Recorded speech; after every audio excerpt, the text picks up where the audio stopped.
Welcome to the Slop Farm. Enjoy the video. In this video, I will explain how to make a ghost voice effect. We'll cover the essential audio effects like reverb, delay, and pitch, discuss common software tools, and explore advanced techniques to create truly haunting vocals. Get ready to transform your voice into something otherworldly and spooky, perfect for any project needing an eerie touch.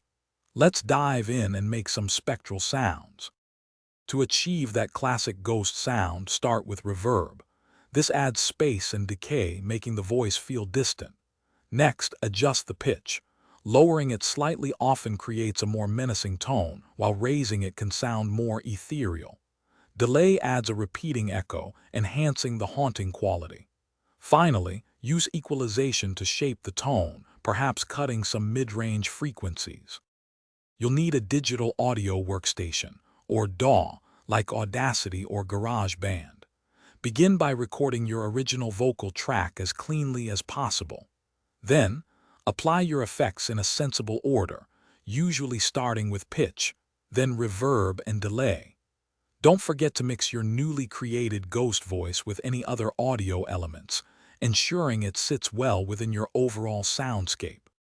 For a richer, more complex ghost voice, try layering several vocal tracks, each with slightly different effects.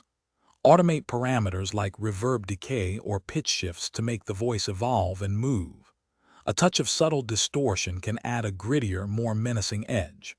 Also, consider using reverse reverb for a unique, swelling effect that builds anticipation before the voice appears. Thanks for watching. Consider subscribing if we helped you today.